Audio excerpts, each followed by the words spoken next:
We have a fantastic guest to bring out. She's an Oscar-winning actress, and she's already getting Oscar buzz for her new role, playing the incredible Judy Garland in the new movie Judy. Please welcome Renee Zellweger.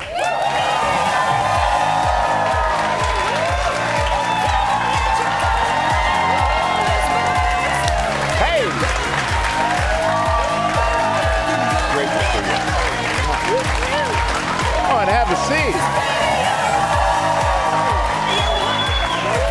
Everybody is so excited to see you, and we know you took a little break from being in front of the cameras for a while. Yes. But I gotta say, you know how to make a comeback. Oh goodness! Yes, you are. I didn't know it went anywhere. but I mean, you're getting Oscar buzz for this movie, and you had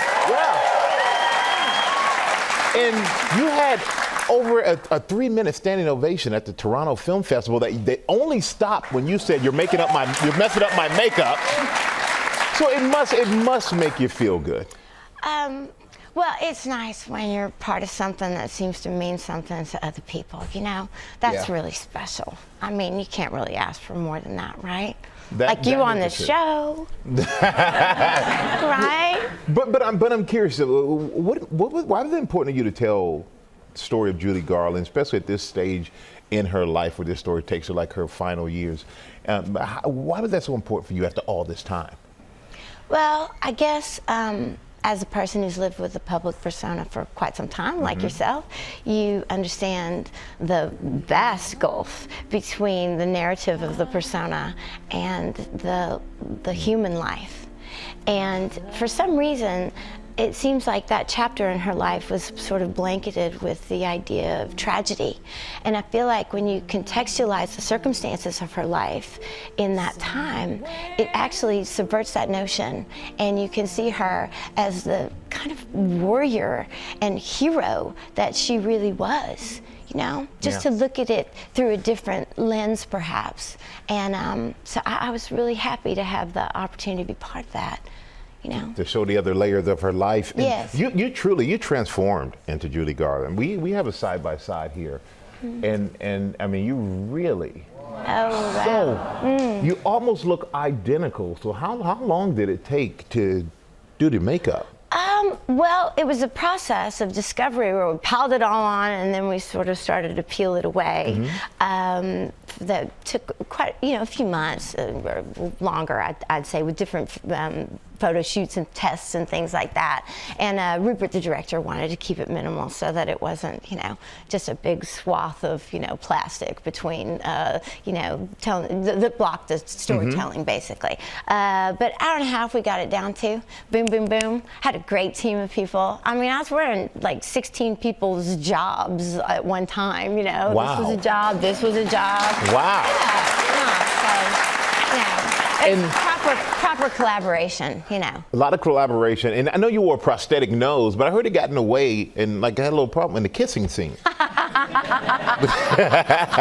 was that about? Well, I didn't know this, but the prosthetic seems to take on a life of its own once it's on there. And, it's that glue, mixed with, I guess, when your skin's trying to breathe desperately, it kind of becomes liquefied, and then it's trying to find a place to go.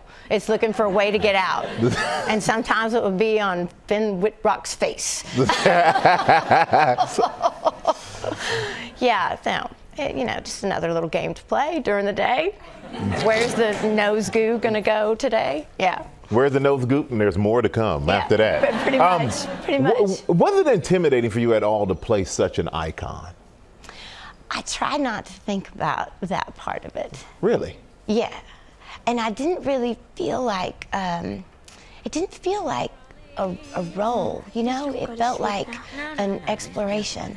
It was sort of like an immersion into this legacy of gorgeous work that so many of us are, feel affection for and a connection to. And it was just trying to understand. And it was a series of experiments that were shared with all of the different members of the crew and the different departments. And we were all sort of mining for treasure to find little bits and pieces, little secrets, little very important nuggets that seemed essential in conjuring her essence. So it felt like the most wonderful couple years of just being, you know, immersed in all of that gorgeous work and the beauty of her spirit.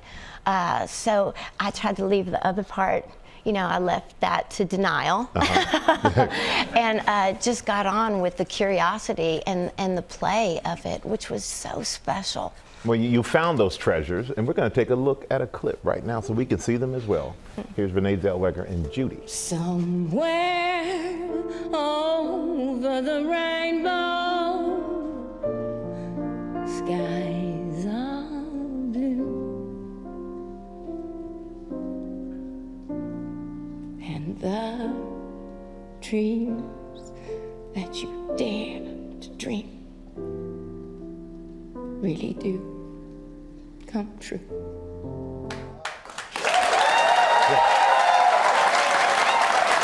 Looking at your reaction to that, and what people need to realize, that was you singing live. You didn't take the music and lay it over the movie. You actually sang live as they shot in the studio. And what was that like for you? Because that was amazing. Well, if I could have gotten out of it, I probably would have. Might have tried. We're glad you didn't, though, because that was really shows another level to your talent. Really does. Sweet, Michael. Thank you. Thank you. And you studied her intensely for this role, so I'm just curious, what do you think she would think of your portrayal?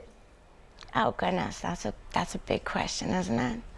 I don't know. I hope that if she was here, that she would feel the affection and the admiration that motivated everybody to want to make this film, and that was palpable on that set every day. Everybody wanted to do their very best to express their affection and appreciation for her. Well, I'll tell you what, we appreciate you doing this because it's absolutely amazing, and she would be proud because we're proud. We're so happy to be able to watch you do this.